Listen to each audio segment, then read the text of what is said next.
Bueno, buenos días a todos. Muchas gracias por venir. Espero que se me oiga bien, que se nos oiga bien.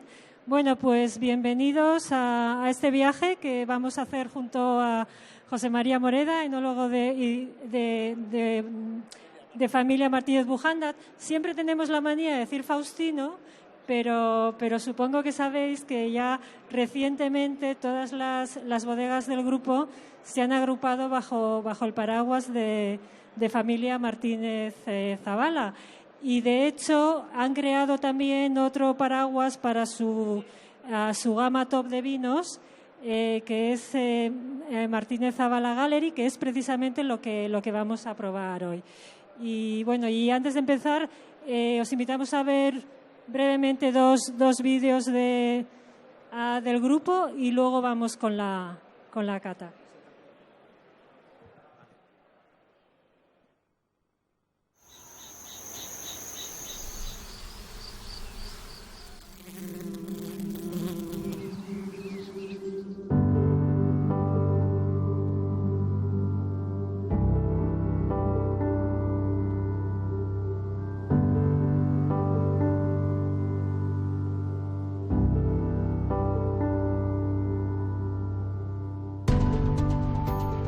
Somos de nuestra tierra, de los viñedos que cuidamos con la certeza de que son ellos quienes cuidan de nosotros.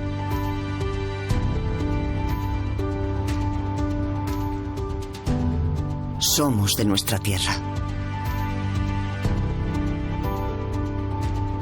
de la uva que reinventa nuestra historia, compartiendo el legado que labramos día tras día.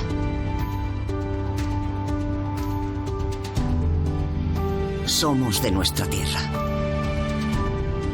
de la que cultiva una inspiración que nace en España para crecer sin fronteras.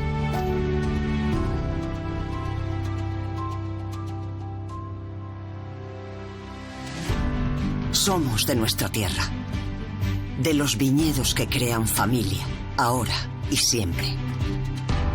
Porque son 160 años de pasión como grupo líder internacional en el mundo del vino.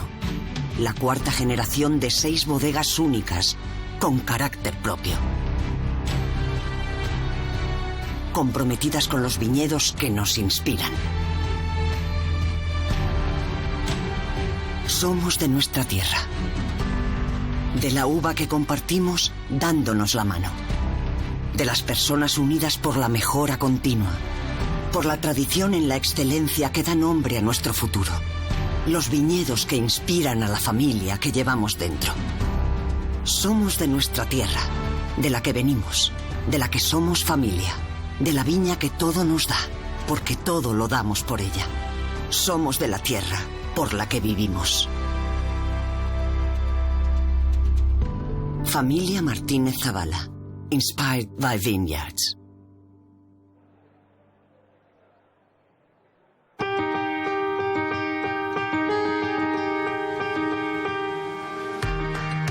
En Familia Martínez Zavala, nuestros viñedos son el origen de nuestra familia. Un origen que es inspiración, excelencia y saber hacer. Una esencia que abandera nuestros 160 años de legado en el mundo del vino. 4 generaciones de una familia inspirada por los viñedos ayer, hoy y siempre. Nuestra identidad representa el compromiso por la tierra que vivimos, nuestra tierra.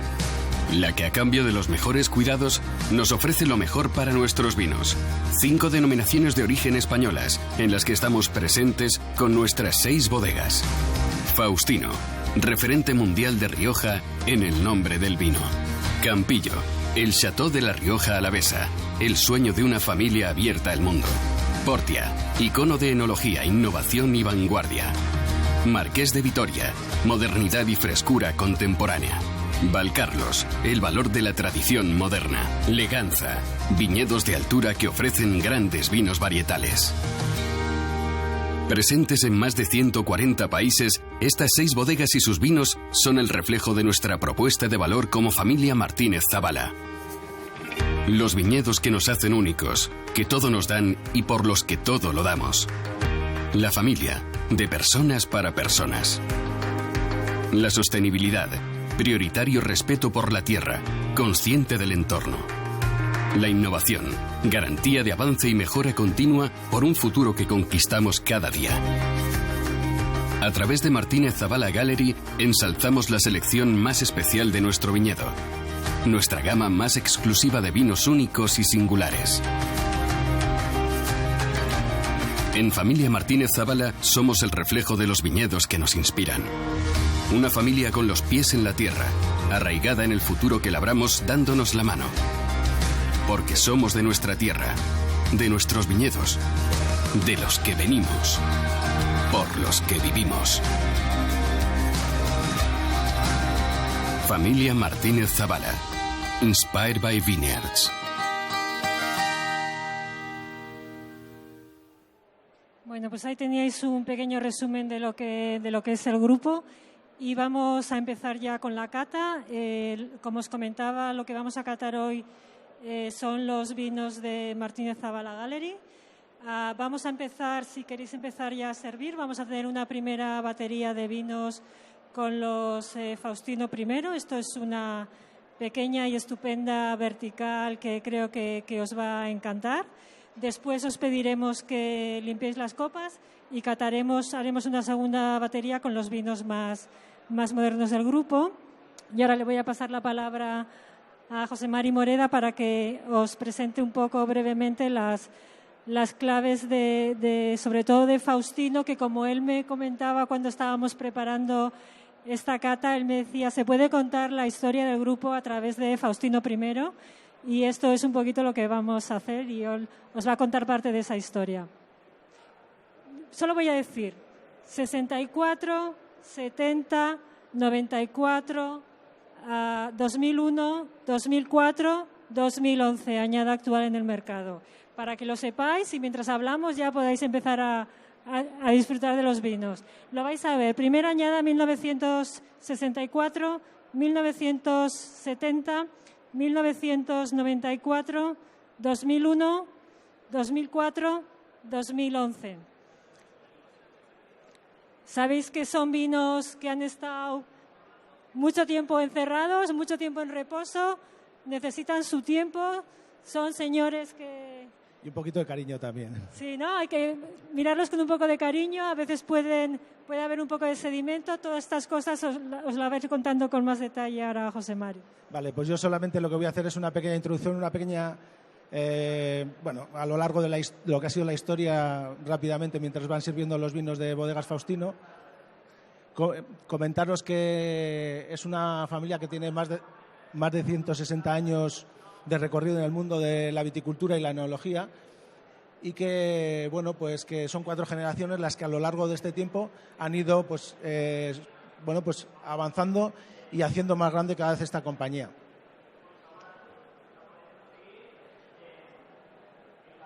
Os voy a pedir disculpas porque es un archivo bastante pesado y a veces le cuesta pasar.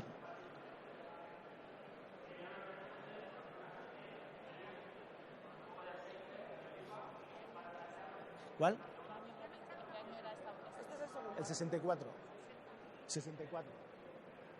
Vale, pues simplemente comentar el origen es allá por 1861, cuando Eleuterio Martínez Zazoc, la primera generación, compra una casa palacio en Ollón con una bodega y a partir de ahí comienza la historia de esta compañía. La segunda generación, Faustino Martínez Pérez de Albéniz, continúa con la saga y se convirtió en pionero en Rioja al comprar barricas, especialmente aquellas de roble francés que luego utilizaría para esos vinos Gran Reserva.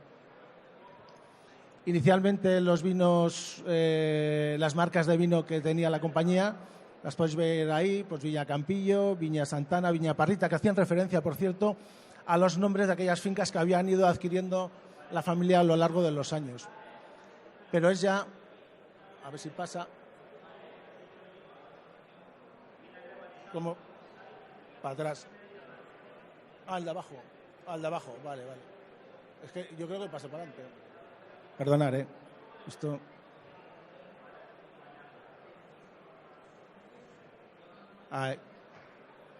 Esta es la siguiente. ¿Se puede apuntar hacia allí? Porque es allí donde está... que está ahí. Perdona. He apuntado para arriba. Me falta... A ver, esta. Vale. Venga, seguimos aquí. La tercera generación con Julio Faustino Martínez, que es quien le da el verdadero impulso a la compañía, donde hace una compra muy importante de viñedos a lo largo de toda La Rioja, que luego os voy a comentar. Se lanza en 1964 la marca Faustino I, que, como bien decía Maya, es un vino que nos cuenta la historia, primero porque lo tenemos a día de hoy, un 64 de aquella época, y tampoco podemos contar la historia de Faustino sin hablar de Faustino I. O sea, es algo que van unidos las dos cosas. La cuarta generación se incorpora en 1980 y a partir de ahí ya empieza la expansión importante en la bodega con la compra de diferentes bodegas del grupo. A ver si pasa. 1990 se inaugura Campillo después de haber hecho una importante compra de viñedo en la zona de La Guardia. Don Julio tenía entonces el capricho de traerse un Chateau Bordelés a la zona de La Rioja y bueno, pues ya sabéis que hasta entonces prácticamente se elaboraba en naves y él lo que quería pues era tener un edificio singular que poder ofrecer a la gente visitas y que supieran cómo se hace el vino y que pudieran probar el vino en la propia bodega. A posterior, ya hacia 1995, se compra Marqués de Vitoria, que era una antigua bodega que se adaptó pues a la manera de elaborar que tenían entonces. Y ya hacia 1999 se incorpora en Navarra Bodegas Valcarlos. A continuación, en el 2001, eso fue en el 2001 Valcarlos, y luego ya en el 2010 se inauguró en la Ribera del Duero Bodegas Portia.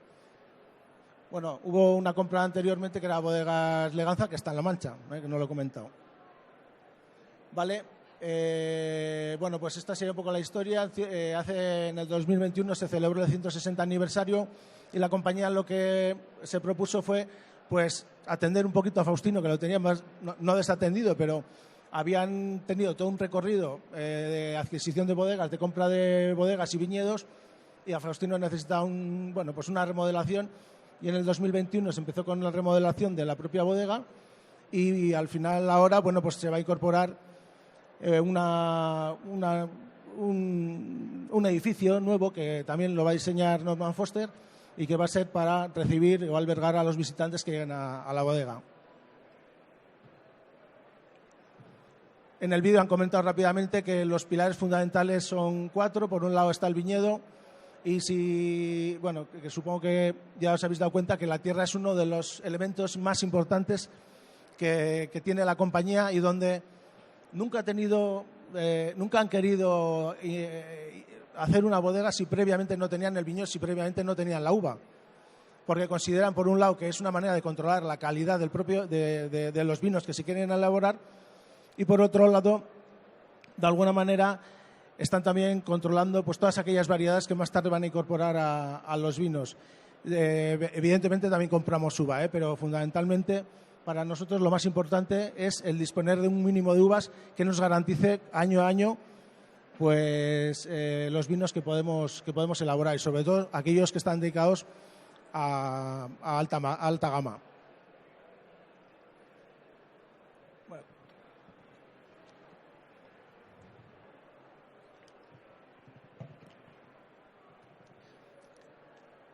Comentar también que en la zona de La Rioja dispone la bodega de unas 650 hectáreas que están repartidas estratégicamente en 4 municipios. En la zona de La Guardia sería la zona primera, que está en torno a los 570, 860, 680 metros de altitud. Es una de las zonas más interesantes de toda La Rioja y evidentemente también donde el coste de la hectárea viñedo es mucho mayor. Es una zona alta que está protegida por la Sierra de Cantabria, que la tenemos al fondo. Los primeros viñedos, hay 2 grupos, sería el primero que llamamos la zona del monte y el segundo que sería el entorno de La Guardia, donde está precisamente Bodegas Campillo en el entorno de la bodega. Y la zona del monte es la más interesante por varias razones, entre ellas porque es una zona que dentro de lo que es toda La Rioja, al ser de más altitud, se pueden obtener vinos con una frescura muy importante. Es una tierra además arcillo-calcárea con poca materia orgánica, que esto hace que el vigor de los viñedos no sea muy elevada y por lo tanto las uvas sean pequeñas, o sea, las producciones son bajas y por lo tanto van a dar vinos generalmente de elevada calidad. Y luego la protección de la Sierra de Cantabria, sobre todo también, que impide el paso de todo el frío del norte, que nos llega del norte, también frena un poquito las lluvias, pero le permite caer una cierta humedad que hace que estos viñedos, pues en cualquier circunstancia, siempre tengamos una buena evolución del ciclo vegetativo y luego al final también, pues lógicamente, pues unas uvas de una calidad generalmente bastante más elevada de lo que podemos encontrar en las otras zonas. La segunda zona que tendríamos es la zona de Ollón, que fue donde inicialmente el grupo ya fue creciendo. A ver si conseguimos pasar. Me pasaron dos. Espera.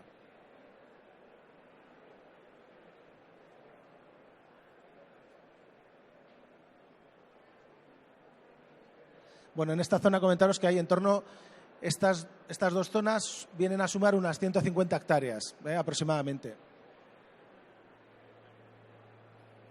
Esto no sé si va. Bueno, mientras le da por cambiar a la diapositiva, os voy comentando que la zona segunda sería la zona de Ollón, fue donde primero se expandió la bodega, porque lógicamente era la zona más cercana que teníamos a las propias instalaciones, donde se plantaron además... Ahora ha pasado...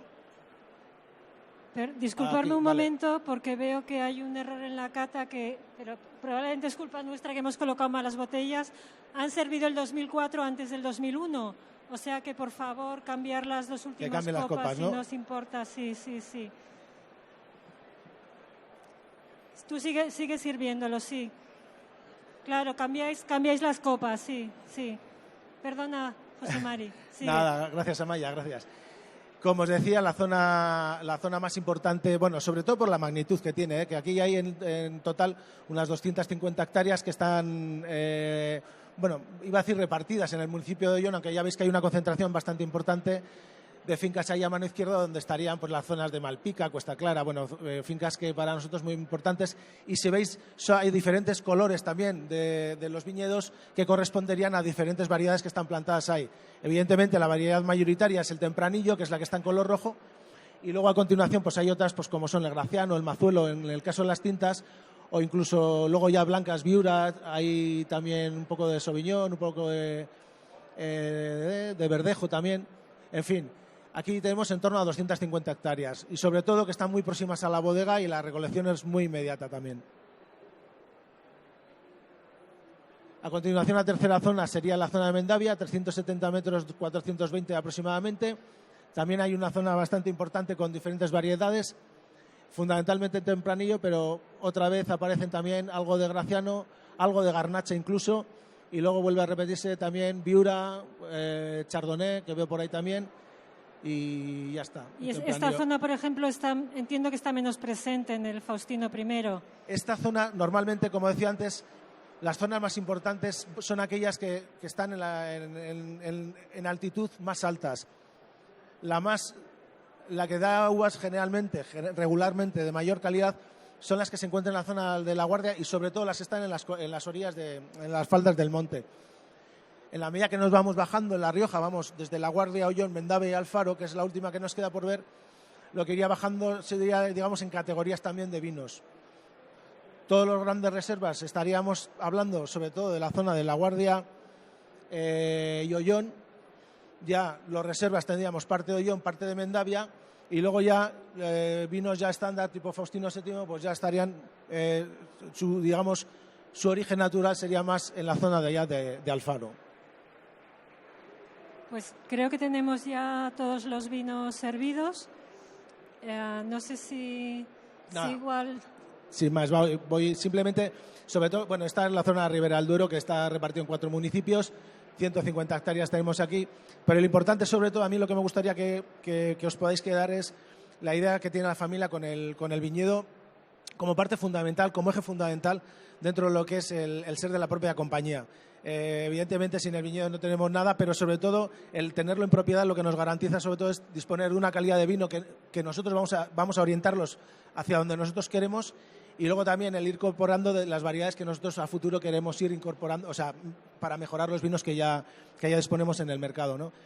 Y es algo fundamental. Luego, los otros pilares, que son, bueno, pues la familia, lo voy a pasar rápido porque creo que ya lo han comentado en el vídeo, lo que es el aspecto de la sostenibilidad, bueno, pues al cual, pues lógicamente, y como no puede ser de otra manera, teniendo tanto viñedo, pues hay que respetar pues todo lo que es el medio natural y trabajar y hacer todo lo posible para que funcione bien, porque en la medida que funciona bien vamos a tener buenos resultados, sobre todo en nuestros vinos. Y luego, por último, pues el tema de la innovación, bueno, que en esta compañía ha sido fundamental. A lo largo de los años ha habido muchos hitos en los cuales se han ido incorporando diferentes elementos que en el momento son novedosos, pero que, bueno, pues que nosotros pues han ido haciendo que los vinos hayan ido mejorando, hayan cambiado incluso también desde el punto de vista de características de personalidad. Bueno, y lo vamos a ver, por ejemplo, con la cata vertical. Y por último, si me deja pasar, pues estaríamos hablando... Perdonad, porque... A ver... Vale. Bueno, adiós. Vale, ahora para atrás. Ahora para atrás.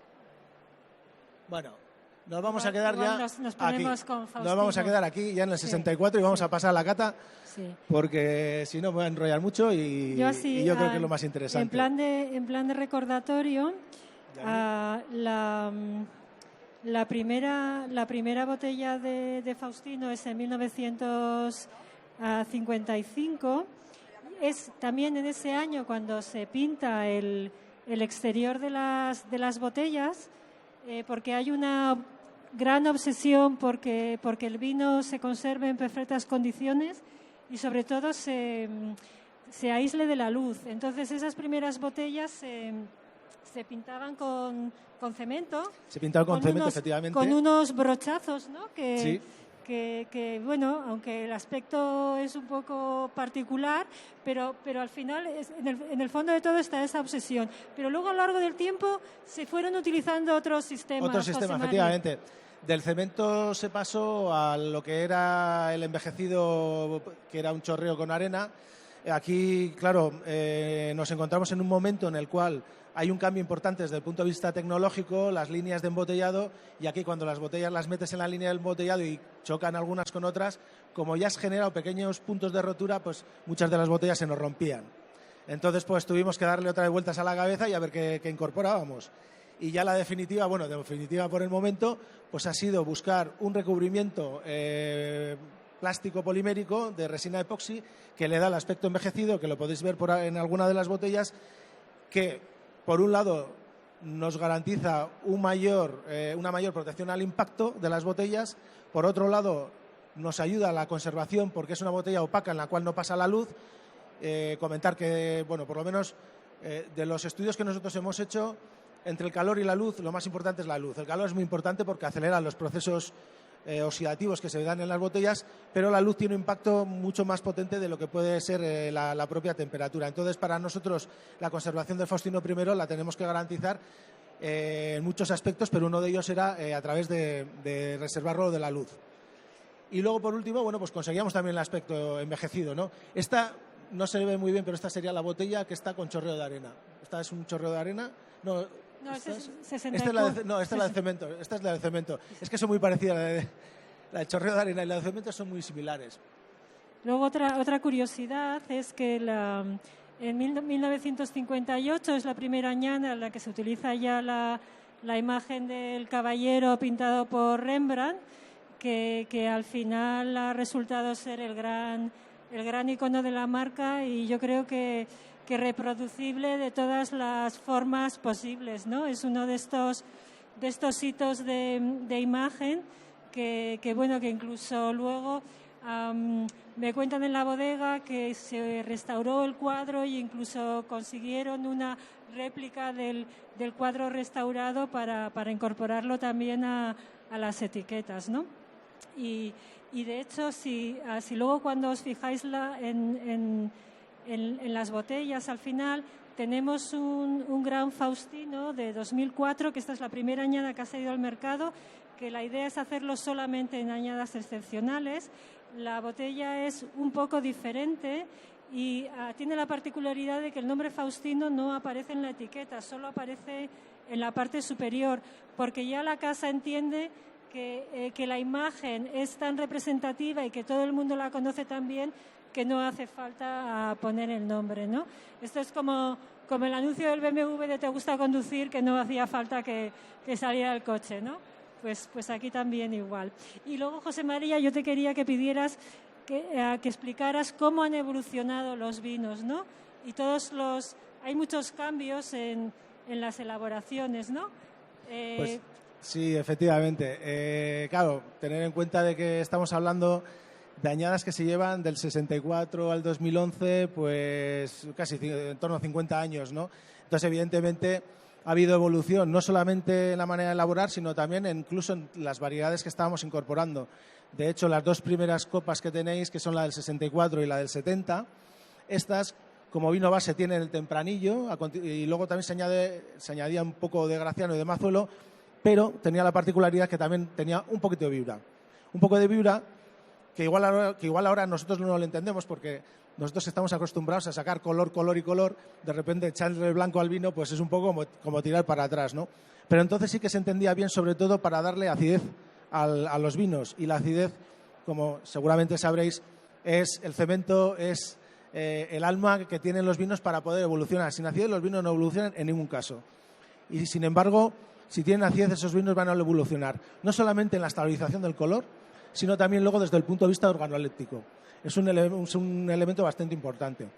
Luego también, dime, Maya. Son los dos vinos con crianzas un poquito más largas que los demás. Aquí se van a los 30 meses y graduaciones un poco inferiores, de 12 grados y medio, que las que se consiguen actualmente, ¿no? Entiendo que el uso de uva blanca también influye en eso, y por supuesto que las condiciones climáticas eran muy diferentes en aquellos años, ¿no? Aunque 64 fue una añada de buena madurez, ¿no? Las añadas míticas del pasado eran añadas cálidas, donde la uva conseguía maduraciones perfectas, ¿no? Sí, efectivamente, hombre.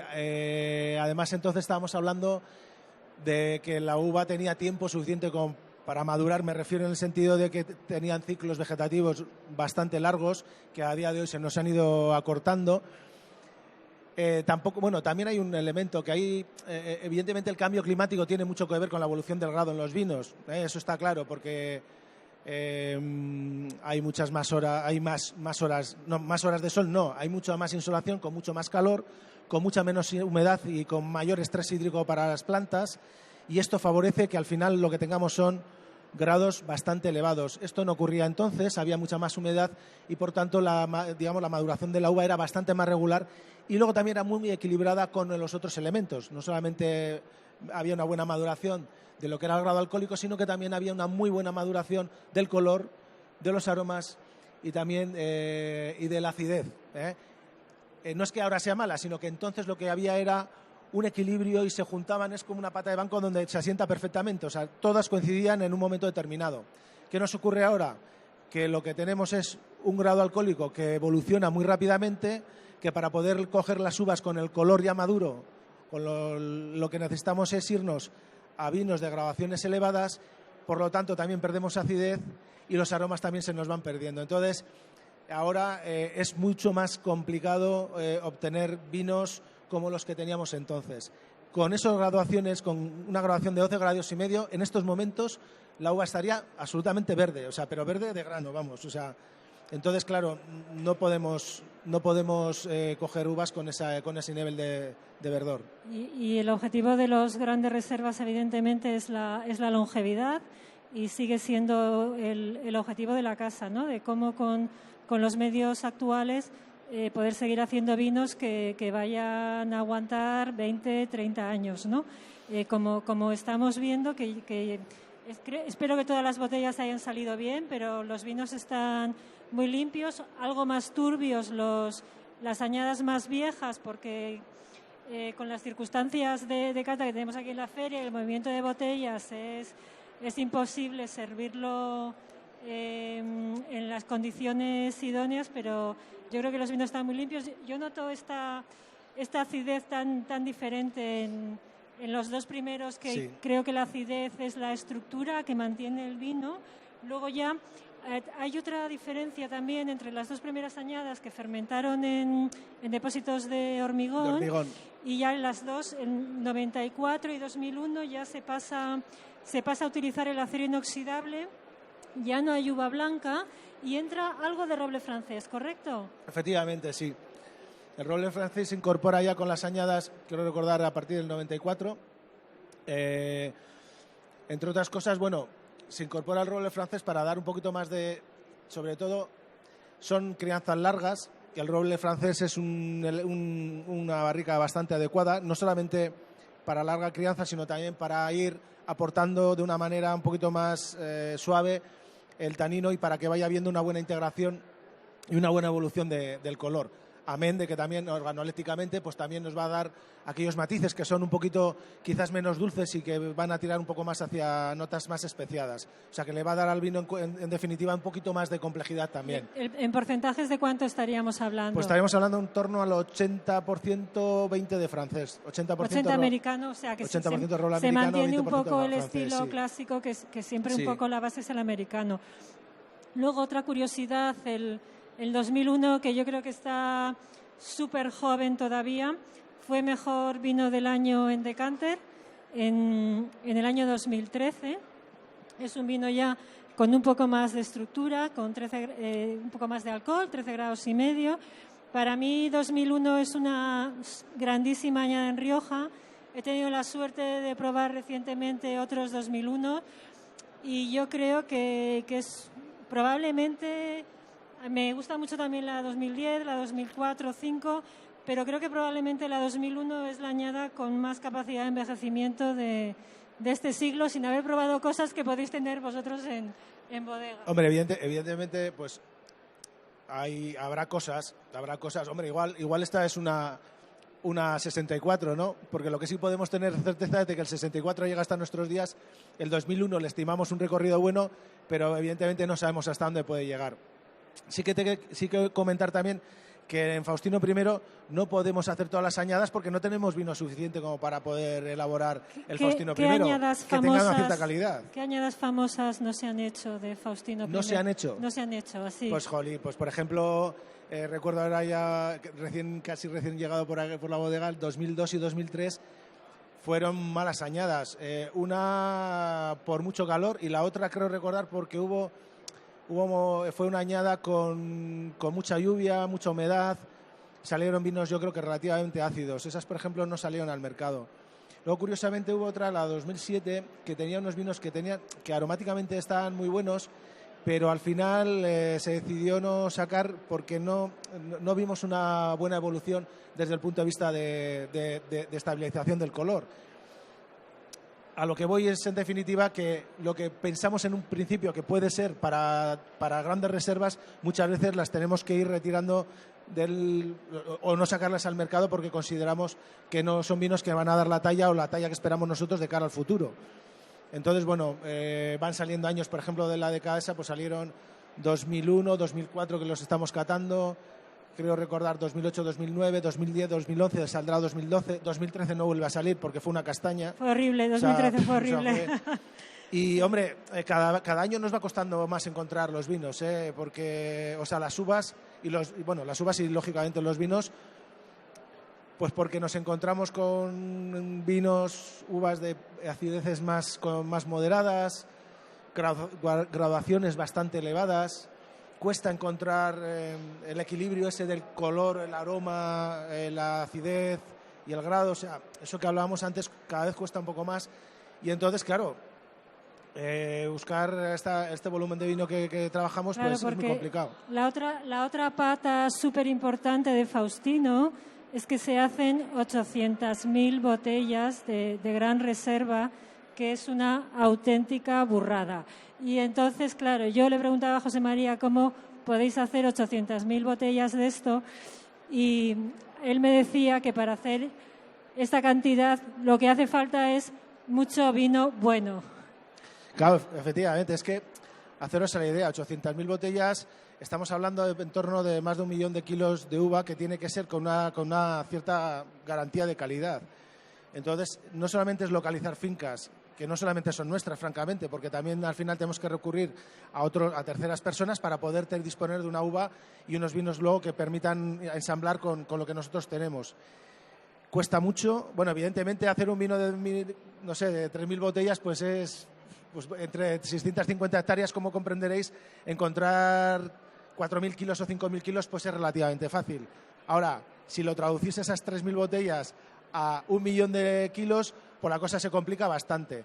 Y no solamente eso, porque es además el estar pensando de que lo que estás ensamblando en este momento, lo que estás recogiendo y haciendo en este momento, lo tienes que estar extrapolando en tu cabeza 10 años más allá. Entonces, claro, es muy y que además tenga continuidad con lo de los años anteriores. Y verdaderamente eso es bastante complicado. Entonces, al final, es una labor de selección en la propia recepción de uva, de ir orientando determinados remolques para estos vinos, que algunos luego pasarán y otros no van a pasar, de meter los vinos ya en barrica, o sea, elaborarlos lógicamente, de meterlos en barrica y de ir poco a poco viendo cada vez que haces trasigas si los vinos tienen la consistencia, si tienen el futuro ese que les espera y si van a ser capaces de aguantar luego ese cupaje que nosotros pensamos hacer. Una vez que además sacas de las barricas, hay que otra vez volver a probar para volver a ensamblar. Porque, y algunos vinos se caen, o sea, claro, que las añadas más recientes y un poco el tiempo que pasan los grandes reservas actuales en barrica no es tanto tiempo, porque nos estamos moviendo en unos 24 meses, pero luego esos vinos, cuando salen de barrica, pues igual permanecen muchísimo tiempo en depósito, mientras se busca el Tetris de cómo se hace un poco el cupás final, y pueden estar años en depósito. Además, ten en cuenta que luego, si los vinos, hasta que sacas todo, porque claro, evidentemente esta no es una labor que 800.000 botellas tratar de extrapolar a barricas, que son otras pocas, sacas todas a la vez, sino las tienes que ir sacando por partidas, las tienes que ir reservando, guardando. Los vinos, una vez que salen de barrica, también los tienes que dejar un cierto tiempo para que se vayan ensamblando, porque han estado, sufriendo, entre comillas, un proceso que luego ese proceso se tiene que estabilizar. Lo dejas estabilizar también un poco en depósito para luego finalmente volverlo otra vez a mezclar, y una vez que lo has mezclado volver a dejarlo reposar, que se vuelva a ensamblar antes del embotellado. O sea que el proceso es relativamente tedioso, largo, de mucha cata, de bajar de liga, de categoría algunos, de incluso a veces tener que recurrir a alguno para completar pues eso que te falta para poder hacer. Y las variedades que se suelen meter, que ya os hemos ido comentando, que son el tempranillo, la mayoritaria, el graciano y el mazuelo, eso lo ensamblamos también al final, porque hasta ese momento no sabemos qué es lo que va a necesitar el tempranillo. Es que es muy difícil de saber, hasta que justo en el momento previo que vas a embotellar, no lo sabes. Y luego también otra cosa que me ha contado José Mari es que al final todo el Faustino está en depósitos de 50.000 litros, o sea, él hace todos sus ensamblajes hasta encontrarse con una serie de depósitos de 50.000 litros que luego tiene que volver a, claro, volver a repensar y a mezclar. Es muy complicado trabajar con estos volúmenes. Sí. Efectivamente, es que además la logística de depósito no es nada fácil. Mover barricas con ese volumen y localizar depósitos también con ese volumen, ensamblarlos en depósitos ya bastante más grandes y luego volverlos otra vez a repartir. O sea, supone que prácticamente tienes que parar la bodega solamente para poder operar con esos vinos. O sea que... Y otra cosa que te quiero preguntar es la importancia que tiene la tecnología, ¿no? Bueno, yo en las últimas añadas veo dos cosas. Una, cómo buscáis las herramientas de acidez que igual el tempranillo actualmente no te proporciona, ¿no? Con el uso de gracianos, mazuelos, que creo que son variedades que cada vez son más importantes en Rioja, ¿no? Que te puedan ofrecer esa pequeña conexión, ¿no? Con los vinos de antes, cuando tú tenías la acidez de las variedades blancas. Y luego también que cuentes un poco cómo hacéis los trasiegos, ¿no? Y la batalla actual, que es luchar contra la oxidación en un vino que tiene voluntad de perdurar en el tiempo. Vale, por un lado, bueno, el tema de la acidez, pues sobre todo es la búsqueda y el disponer de uvas que ya la traigan de por sí sola. Aquella que no la traiga el tempranillo, pues se la vamos a tener que aportar, como comentaba antes, a través del graciano y a través del mazuelo. El graciano además también le va a dar al vino un poquito más de estructura. Y luego en el tema que comentabas del último, que era los trasiegos, vale. Los trasiegos que eso es ingeniería pura. Claro, ahí hemos tenido poco a poco, para tratar de dar la longevidad al vino, es ir eliminando el oxígeno, porque el oxígeno para nosotros pues es el diablo que lo tenemos metido en bodega y que siempre nos está estropeando un poco pues la evolución de los vinos. Entonces, la tecnología nos ha ayudado en este caso a usar gases nobles, como puede ser el nitrógeno, por ejemplo, en las trasiegas, de cara a que nos desplace el oxígeno y ese oxígeno no nos entre dentro de lo que es el propio vino y ayude a la evolución, una evolución temprana que antiguamente se pasaba, pero no teníamos los problemas que tenemos hoy en día. Entonces, de momento es una de las técnicas o la tecnología que estamos utilizando para tratar de garantizar un poquito más de longevidad en los propios vinos, ¿vale? Y bueno, pues básicamente no solamente el proceso de trasiega, sino hasta que llega la propia botella. O sea, se inertiza todo con gases nobles, con nitrógeno normalmente, o CO2 en algunos casos, para poder garantizar un poco, bueno, pues darle un poco más de vida. Luego la botella también ayuda, etcétera, hay cosas, ¿no? Y la buena uva, lógicamente, ¿no? Si no, esto no tiene futuro. A mí lo que me enamoran de estos vinos son las texturas, que creo que es algo que solo te lo da el tiempo, ¿no? Y esos desarrollos en botella que te dan los paladares de seda, las persistencias. Tenemos todavía un ratito antes de que os pidamos vaciar las copas para probar la segunda batería. No sé si alguien quiere comentar algo, si tenéis una añada favorita, si queréis hacerle alguna pregunta a José Mari o comentar algo. Pues seguramente habrá un vino que os haya... Cuando has comentado los problemas que te evita el gas ahora por el tema de la oxidación, ¿cuáles son los problemas que hay ahora y que no había antes? Pues mira, entre ellos los problemas que tenemos ahora es esa desconexión que hay de los parámetros que acompañan a lo largo del vino, sobre todo los aromas y el color. Entonces, ahora hay una disfunción, hay un cambio, hay un alejamiento entre ellos, y entonces ni los vinos no los podemos coger justo en el punto de maduración que nos gustaría, que el tanino esté lo suficientemente maduro, redondo. Hay veces que pues, no nos queda otro remedio que cogerlo en unas condiciones y necesitamos trabajar los vinos para poderlos llevar a esas condiciones que antes teníamos. Normalmente va en ese alejamiento que ha habido, sobre todo en el aumento de grado también ha sido un condicionante muy importante. Y luego también, si tú aumentas el grado, a los vinos ya los estás distorsionando un poco, porque en la medida que aumenta el grado también te va a modificar el resto de sensaciones organolépticas que vas a tener, sobre todo en la boca. Desde el punto de vista de acidez, te va a pedir el vino que tenga mucha más acidez. Si veis en los primeros vinos, la acidez está bastante más notable que en los siguientes, pero no quiere decir que tenga mucha más acidez que la que tienen ahora, sino simplemente que está un poquito más al descubierto, porque justo la entrada en boca es un poquito más baja, y entonces al estar más baja la acidez se va a manifestar bastante más que de lo que se manifestaría ahora. Ahora los vinos tienen bastante alcohol. Tener en cuenta que los últimos, el año 2011, estamos, aunque pongan la etiqueta 13,5, pero nos estamos acercando casi a los 14, y por lo tanto, para poder compensar en boca toda esa acidez, necesitas unas acidez bastante elevadas.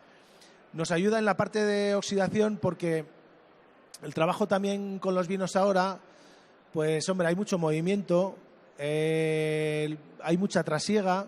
Toda esa trasiega necesita que los vinos... Antes tampoco se trasiegan un montón, ¿eh? O sea, antes los vinos permanecían, no te voy a decir años, pero bueno, lo que sí se utilizaban eran barricas de muchos años también, porque fijaos, eran como 30 meses en algunos casos, bueno, el 94 sí, por ahí, pero los anteriores eran también otros 30 meses, pero eran de barricas normalmente bastante más viejas, y por lo tanto no tenían un proceso de oxidación como puede tener esto, porque aunque sí que aquí tienes barrica nueva, hay una microoxigenación bastante mayor de la que tenías antiguamente, que estabas trabajando casi más en condiciones anóxicas que en oxigenación pura. Entonces tienes que ir compensando esas diferencias.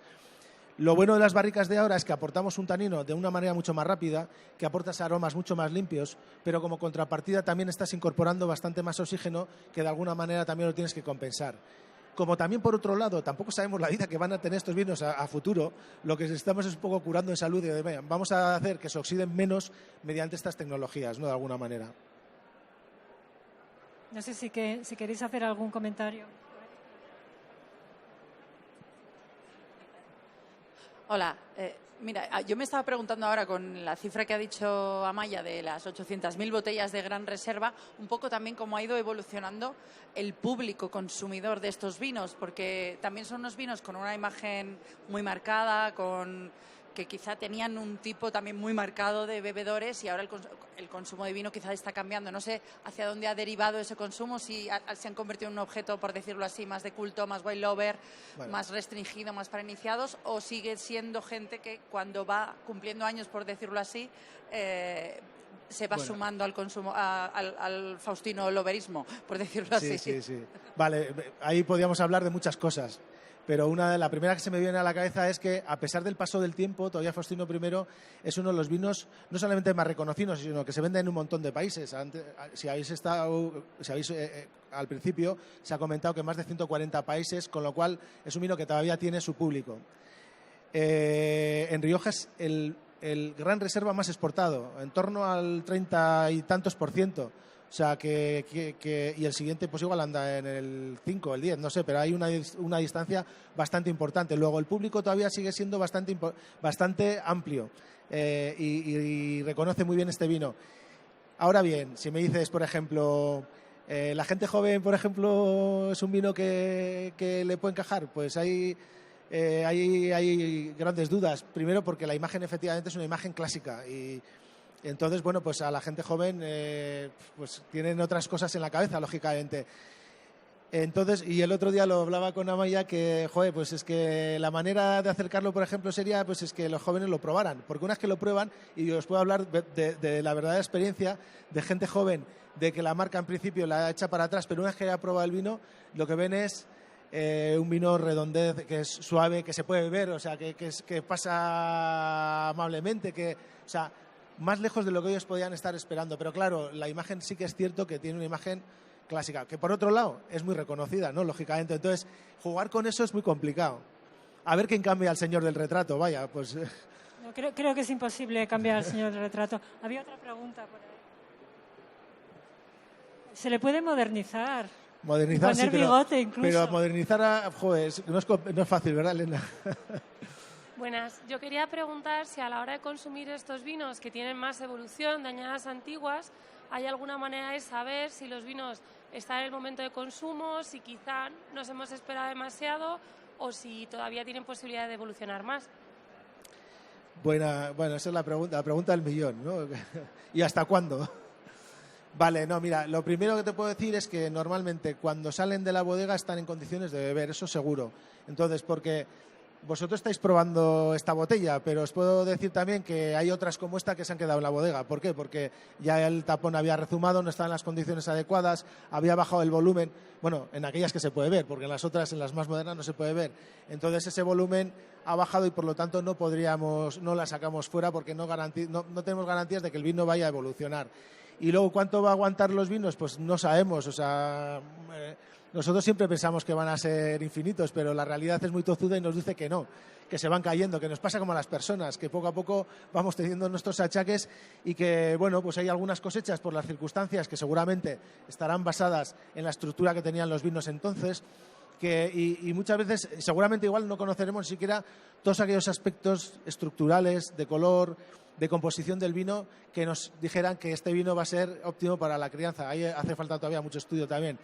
Pero al menos sí que teníamos las herramientas, o por lo menos los vinos de partida, para que los vinos hayan llegado hasta a día de hoy. Pero es muy difícil saber cuánto tiempo van a aguantar, insisto. Muchos de ellos se quedan por el camino y algunos de ellos ni nacen porque no tenemos, primero, teniendo algunos vinos que podrían formar parte de ese ocupaje, pero no tenemos lo suficiente como para poder sacar al mercado. Entonces, bueno, pues... Pero sí que es cierto que en vinos de Rioja, de añadas excelentes, se produce ese efecto meseta, que los vinos se mantienen de forma estable durante muchísimos años, que es que es algo fantástico. Lo que sí que es súper importante son las condiciones de conservación. Yo he tenido experiencias maravillosas con vinos viejos, pero que no se han movido de la bodega. Tú, en cuanto el señor viaja, lo mueves, pues es más complicado. De ahí digamos, la protección que ellos le dan a la botella, al menos para evitar el efecto de la luz. Pero son vinos delicados que no se pueden mover, que no se pueden cambiar. Los saltos de temperatura les perjudican mucho. Y ahora ya tenéis que vaciar las copas porque nos vamos a la parte moderna del grupo. Espero que hayáis disfrutado. Me ha parecido una súper vertical y además han salido muy bien los vinos. Sí. Han salido fenomenal. Entonces ahora nos vamos al resto de marcas que forman parte de Martínez Zavala Gallery, y aquí vamos a catar 2 vinos de Bodegas Campillo, 2 vinos de Campillo, que es la bodega de La Guardia, fundada en 1990, 2 vinos de Bodegas Porti en Ribera del Duero, y vamos a acabar con un guiño a Faustino, catando el Faustino Icon para cerrar el círculo. Así que mientras sirven los vinos, José Mario os va a ir contando un poco la personalidad de cada una de las bodegas. Los vamos a servir todos juntos también para que podáis ir viendo las evoluciones en copa. Espero que no se hayan calentado mucho, porque llevamos ya aquí un rato todos. Sí. Y bueno, tener en cuenta que Vale, igual están un poco subidos de temperatura. Vale, pues comentar brevemente lo que ha sido para el grupo Bodegas Campillo, haciendo simplemente un comentario de que en La Rioja tenemos 3 bodegas, que son Faustino, Marqués de Vitoria y Bodegas Campillo.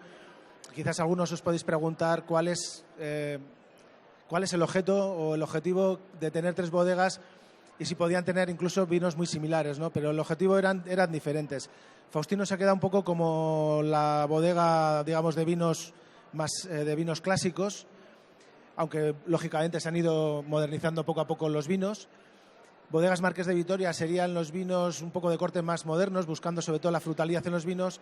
Y Bodegas Campillo, lo que quería Julio Faustino en su momento era que fueran los vinos más top, más premium dentro de la bodega.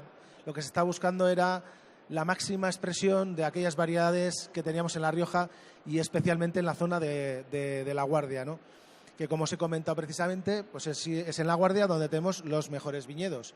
Entonces, la idea que tenía ya desde el principio era tener un viñedo, una bodega rodeada de viñedo, y bueno, pues esto lo consiguió ahí en La Guardia. Lo que hizo es, como comentaba al principio, una bodega estilo Chateau francés, y lo que quería sobre todo es mostrar al público lo que tenemos dentro, los vinos, cómo elaboramos.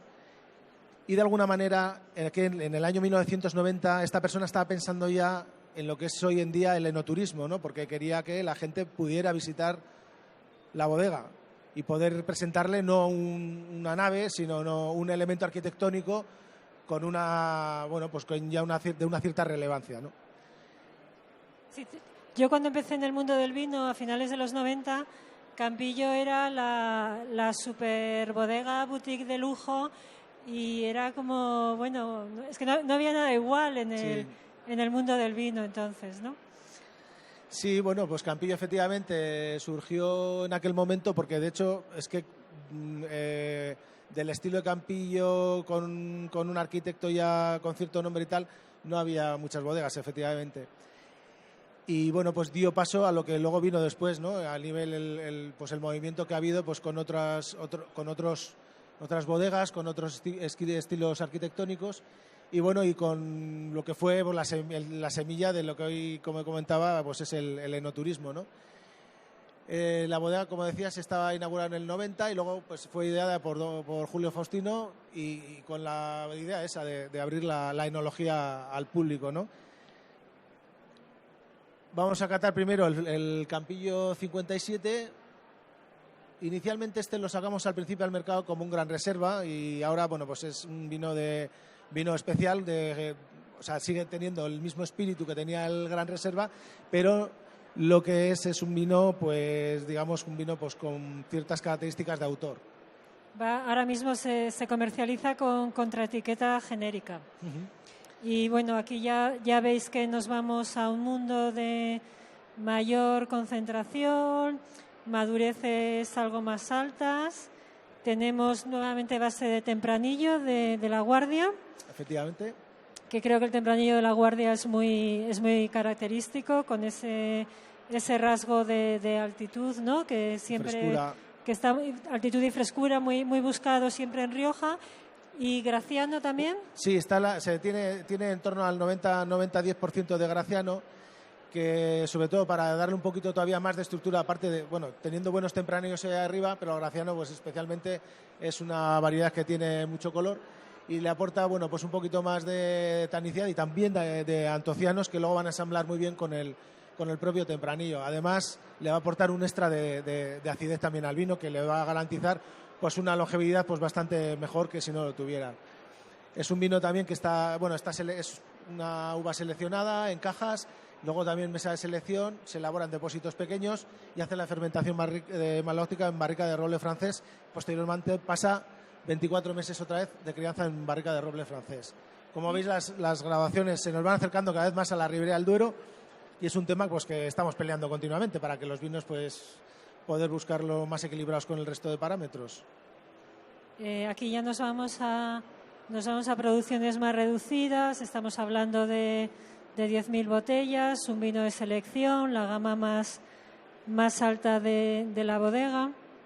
Yo creo que el uso de variedades como la Graciano, como la Mazuelo, que también se han puesto de moda como monovarietales, que quizás es más difícil trabajarlas en solitario, pero son excelentes ingredientes y armas de coupage, ¿no? Creo que el cambio climático está obligando a ir a una Rioja más diversa y que tenga que echar mano de todos sus ingredientes, porque por suerte tiene muchos, creo que tiene más ingredientes que la Ribera del Duero, que quizá está más sujeta a sus tempranillos, ¿no? Y bueno, y aunque veis que aquí tenemos más concentración, pues siempre se busca esa idea de equilibrio, ¿no? Sí. Que también son vinos pensados para tener desarrollo en botella. No sé cuál es la recomendación de consumo que dais para estos vinos, ¿no? Bueno, en principio son vinos que tienen digamos, la personalidad suficiente, bueno, las características suficientes como para tener un recorrido largo. Podríamos estar hablando tranquilamente 7, 8, 9, 10 años. Hombre, lógicamente van a evolucionar, van a ir a lo que hemos visto antes, tipo grandes reservas como los Faustino I, pero son vinos que tienen la entidad suficiente como para poder evolucionar durante bastantes años. Evidentemente, organolépticamente van a ir cambiando, porque el vino es un elemento vivo, pues que tiene evolución, pero en principio son vinos que los vamos a poder disfrutar todavía durante bastante tiempo. ¿Pasamos igual al raro? Al raro, sí. Vale. Y explica por qué el raro es raro. Vale. El raro es raro precisamente porque está elaborado con una variedad de tempranillo diferente. Una mutación, ¿no? Una mutación. Bueno, en realidad, no sé quién mutó a quién, porque el tempranillo habitual es lo que llamamos el tempranillo lampiño, que es el tempranillo que conocemos en Rioja y en otras zonas, y el raro está elaborado en base a tempranillo peludo, que se llama peludo porque en vez de la hoja, lo que tiene es unas vellosidades y que le han dado ese nombre. Y esta es una variedad que estaba a punto de desaparecer en La Rioja, precisamente por su baja productividad, porque la producción era muy pequeña. Y entonces, pues, en la bodega se han conservado un viñedo que tendrá pues en torno a las 8 o 10 hectáreas. ¿Y qué características tienen estos vinos? Pues que son vinos con una frutalidad bastante mayor, que son vinos bastante más concentrados y se parecería pues bastante estando en Ollón a los vinos que se obtienen en la mejor zona de La Guardia. Entonces, luego son vinos, como decía, con mucha estructura, que tienen una capacidad muy buena de evolucionar de cara a futuro, de crianza. Quizás es un tanino un poco más rústico, ¿no? Pero también es una fruta como más energética, un poco más salvaje, sí. ¿No? Y yo creo que también es un vino que... Yo creo que muchas veces el problema de estos vinos de mayor concentración es que nos los tomamos demasiado jóvenes y quizá no hacemos suficientemente el ejercicio de ver cómo evolucionan en botella, ¿no? Porque muchas veces por esa mayor concentración y estructura yo creo que necesitan más tiempo para sentarse, y muchas veces cuando se tiene la oportunidad de hacer catas verticales de vinos modernos de Rioja, pues luego la evolución no es tan diferente a la de los vinos clásicos, ¿no? Y al final luego las texturas de la evolución en botella acaban saliendo por algún lado, ¿no? Lo que pasa que no sé por qué son vinos que no se les da tiempo de botella, ¿no? Bueno, también, efectivamente, hombre, son vinos que pueden tener más botella, pero también yo creo que de vez en cuando hay una parte del público, de mercado, que le gusta esa frescura de los vinos, esa frutalidad que lo tienen ahora, ese contraste también muy evidente entre lo que es la fruta y la propia barrica. Y luego, a la medida que va pasando, como van apareciendo otro tipo de elementos organolépticos, sobre todo en nariz, bueno, en boca también, evidentemente evoluciona y se redondean más. Hay gente que le gusta esos vinos tiesos. De hecho, si nos ponemos a pensar en los vinos más potentes o quizás, entre comillas, más agresivos que podemos tener en la zona de Rioja, no tiene nada que ver con lo que viene después, que es la Ribera del Duero, que donde son los vinos con una potencia mucho más elevada de lo que tienen estos. Yo creo que hay un público y un mercado que también le gusta este tipo de vinos, y bueno, nosotros en ese sentido pues tratamos también un poco de dar salida a esa gente que también busca otros elementos diferentes, ¿no? No vinos tan hechos ni tan criados como podría ser el Faustino I, que por cierto, para grandes reservas ya tenemos el Faustino I, que ya nos va bastante bien con él. Bueno, pues nos vamos a la Ribera de Cuchillo y Tenedor. Sí. Tenemos dos vinos de Ribera del Duero.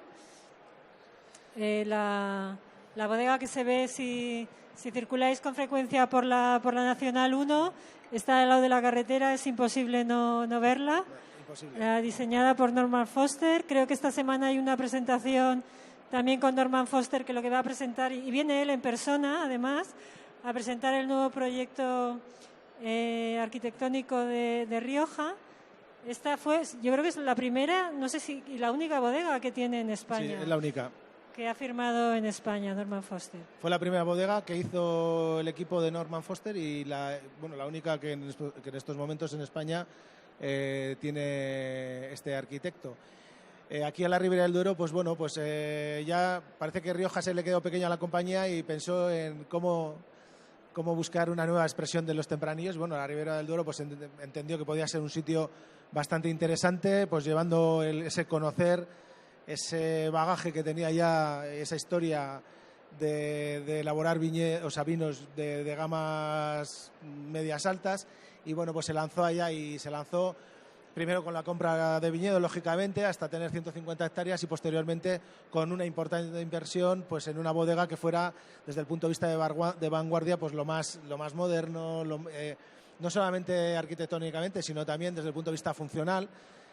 Aunque hubo que pelearse mucho con ellos también, porque ahí había cosas que a los enólogos no nos cuadraban, pero bueno, pero dio lugar a una bodega que la verdad que hoy en día es moderna desde el punto de vista enológico, es muy cómoda para trabajar, muy accesible, y donde, bueno, pues afortunadamente tenemos viñedo suficiente también, solamente nuestro, porque prácticamente trabajamos todo con nuestro viñedo, para elaborar vinos muy interesantes como los que vamos a poder catar ahora.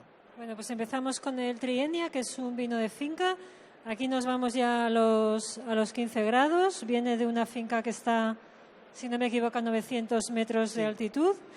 Y con 12 meses ahora ya nos vamos exclusivamente al roble francés. Los campillos que hemos probado antes, que no sé si lo hemos comentado, también eran de roble francés.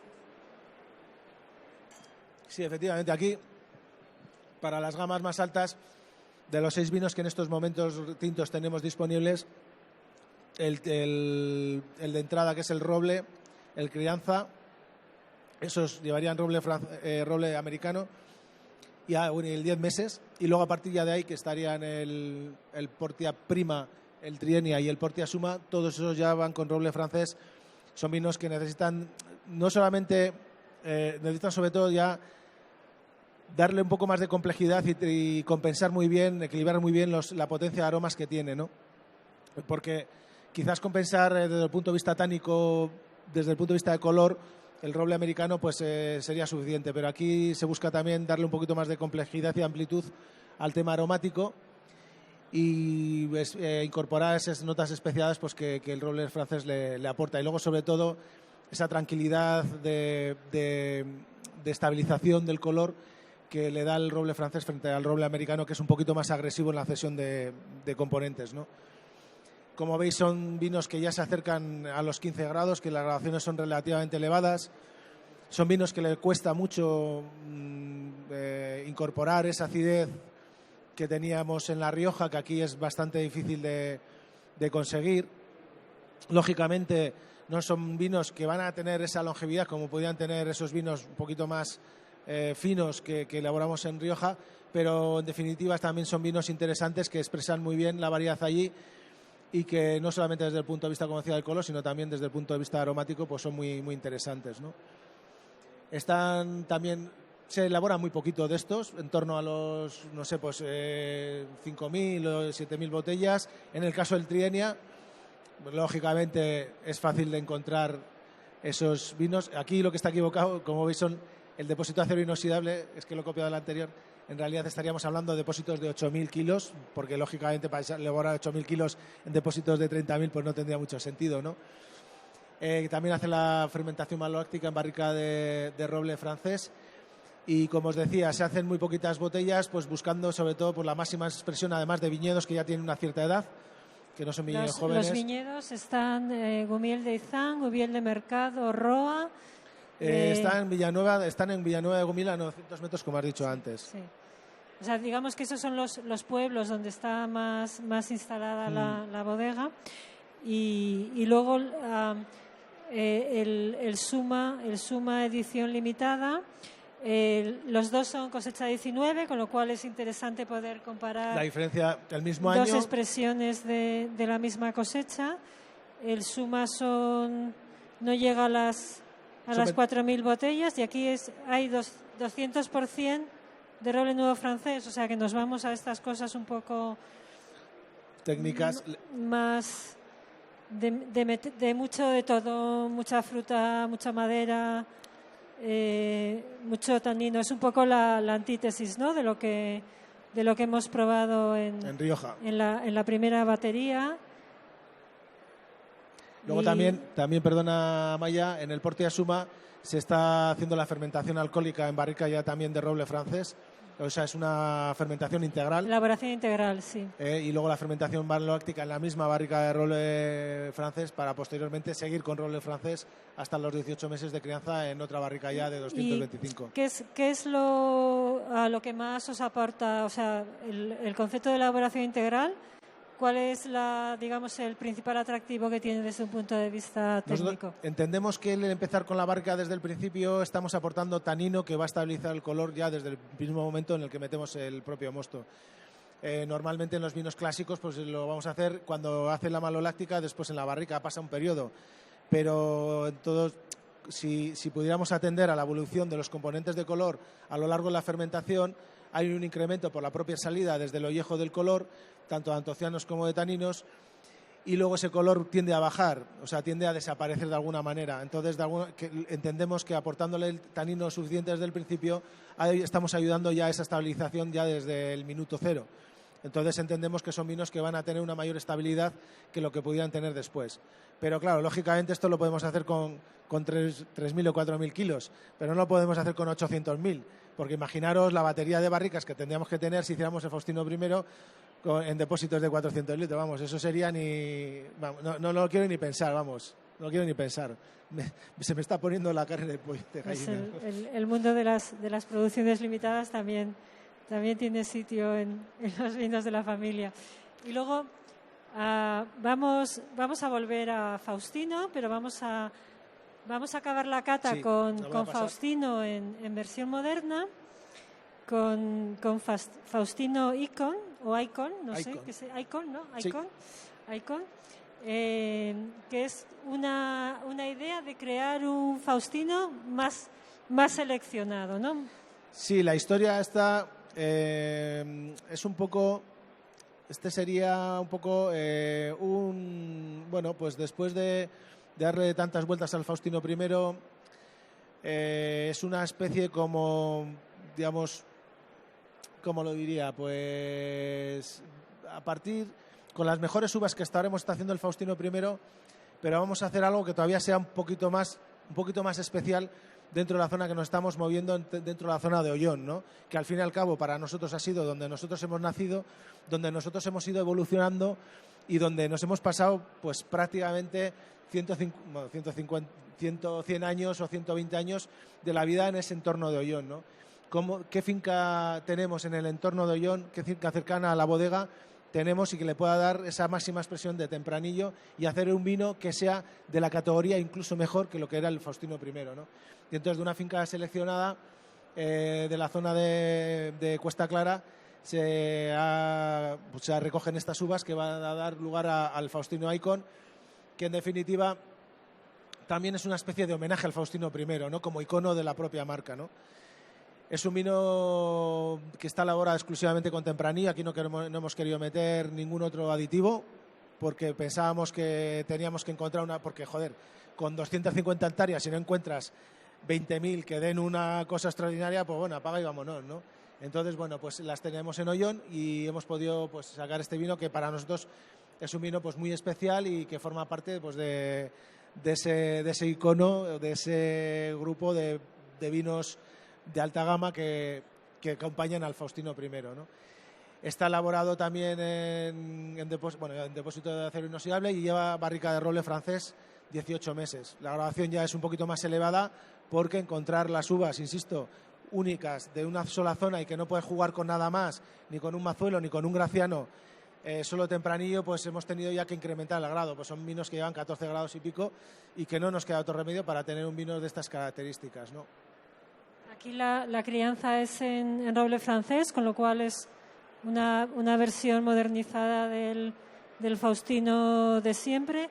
Se comercializa como reserva y es una cosecha 2017 que para lo cálida y lo problemática que fue con la helada y todo esto, pues creo que se consigue un equilibrio bastante bueno y aunque con mayor extracción, el concepto un poco de armonía y las texturas que uno busca en una marca clásica de Rioja, creo que siguen estando ahí. Pues sí, efectivamente, yo creo que desde el punto de vista organético es un vino que lo podríamos equiparar, como decía antes, a lo que viene siendo el Faustino I, pero con otros toques diferentes, sin el uso de lo que son las otras variedades, metiendo 100% de roble francés, tampoco dándole mucha crianza y al final podemos tener un vino pues que resulta, yo creo que bastante interesante, con potencia, con personalidad, con buena estructura y que además incluso pues es un vino que yo creo que puede aguantar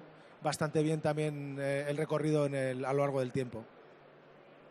Pues nos quedan 5 minutos antes de terminar, que nos ha dado tiempo de hacer todo bastante bien. Oh, qué suerte, por no pensar sé que no si nos daba. ¿Tenéis alguna pregunta más? De la 11 a la 17, no. Bueno, lo que ha cambiado mucho, sobre todo, lo que más está marcando últimamente los vinos es la parte climática, lógicamente, como puede ser de otra manera. O sea, lo que venimos teniendo cada vez es menos humedad, estamos teniendo, entonces, ¿dónde se refleja eso? Normalmente en la acidez y en el grado.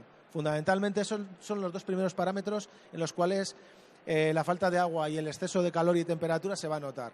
Amén de luego también de que la evolución aromática cuesta mucho más encontrar esos aromas frescos, francos, representativos de la propia variedad, pero claro, con una finca ya muy localizada y que además estás trabajando expresamente para obtener este vino, bueno, pues ya puedes ajustar bastante mejor los parámetros. Pero básicamente, sobre todo a nivel de acidez y a nivel de grado es donde más se puede notar. Que luego en la sensación en boca es lo que comentaba antes.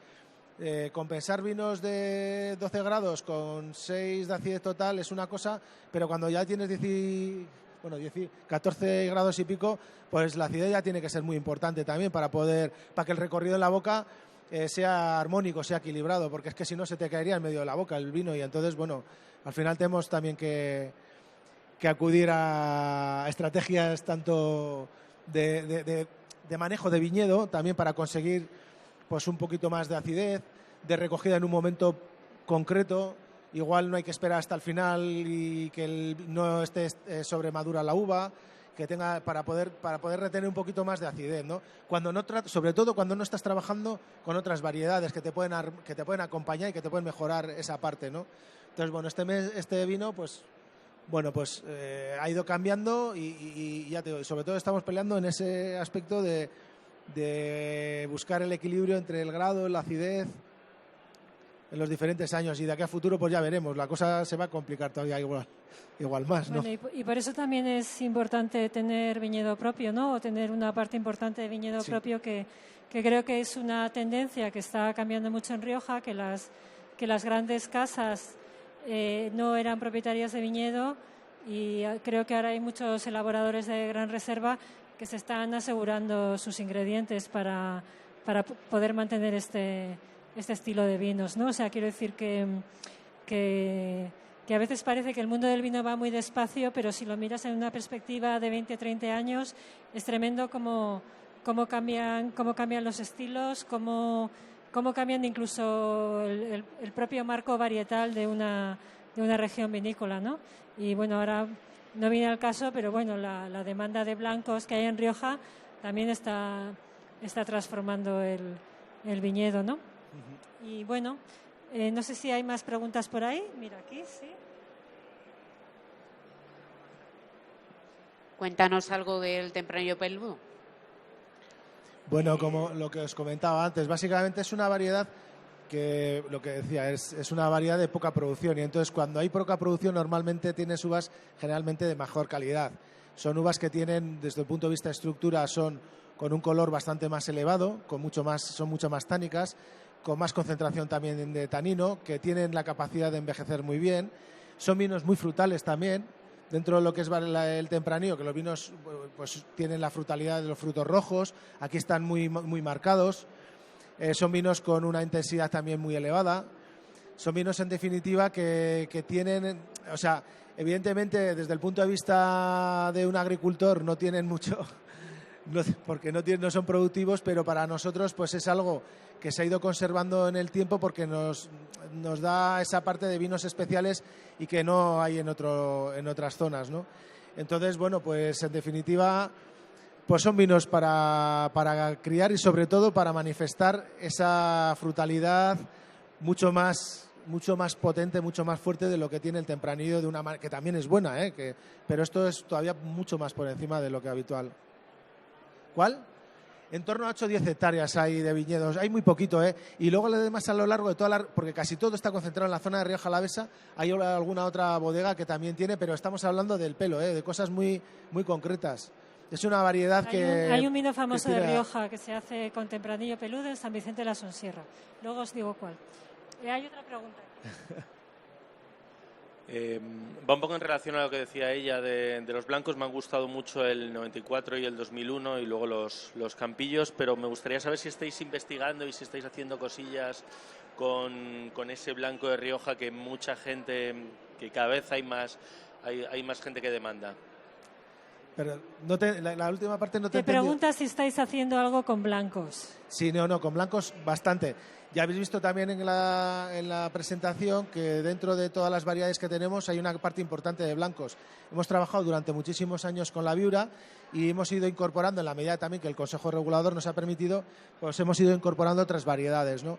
Ya veníamos trabajando desde hace muchos años con el Chardonnay, porque nosotros tenemos en la zona de La Guardia, precisamente en esa zona del monte donde tenemos buenos viñedos, ya teníamos una parte importante de Chardonnay para cavas, que estábamos elaborando cavas y viras, o sea que experiencia teníamos.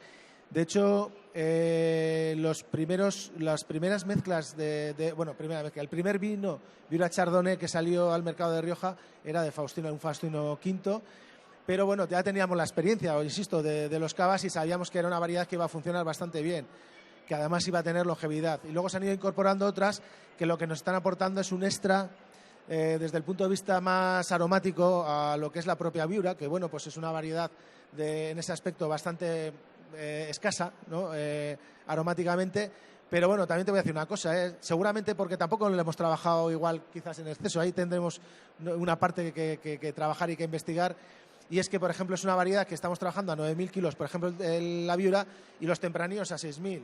Trabajamos a 6.000 los tempraníos porque nos garantizan una buena composición de color, pero también podríamos estar trabajando, efectivamente, variedades como la viura en unos niveles del orden de los 5 o 6.000 kilos y estaríamos obteniendo vinos mucho más aromáticos y no tendríamos que estar recurriendo a otras variedades como son el verdejo, la Sauvignon Blanc o el Chardonnay para darle o más longevidad o más capacidad aromática. Estamos trabajando en ello y, de hecho, bueno, no hemos dejado en ningún momento de ir ampliando nuestro viñedo con otras variedades. Hay por ahí también trabajos que se están haciendo ahora en la zona de Alfaro, en lo cual estamos viendo, en esas condiciones de cambio climático que tenemos ahora, es una finca que estamos experimentando para ver qué variedades son tanto tintas como blancas, o sea, estamos poniendo al mismo valor la uva tinta que la blanca en la zona de Rioja, para ver cuáles se adaptan mejor a las condiciones de cambio climático que estamos teniendo, ¿no? ¿Cuál? Acabamos de hacer los reinjertos. Se han reinjertado un tempranillo que estaba en la finca. Estamos trabajando sobre la finca más desfavorable que tenemos en Rioja. Es decir, vamos a poner ahí todas las variedades que nosotros tenemos y vamos a ver cuál es el comportamiento y a lo largo de los viñedos que nosotros tenemos, cómo tenemos que ir reorganizando nuestro viñedo para adaptar las variedades a esas zonas. Insisto, tanto tintas como blancas, porque también pensamos que el blanco pues forma parte de ese futuro de La Rioja. Y yo creo que alguna sorpresa blanca habrá en el futuro, pero creo que no estoy autorizada a decir nada. Pero ahí lo dejo. Y bueno, ya tenemos que acabar. Muchísimas gracias a todos por venir. Espero que hayáis disfrutado mucho y que nos vemos pronto en otra cata. Nada, muchas gracias, Muchísimas Amaya. Gracias a José María, que es un pozo de ciencia y que se lo sabe todo. Y a ti también.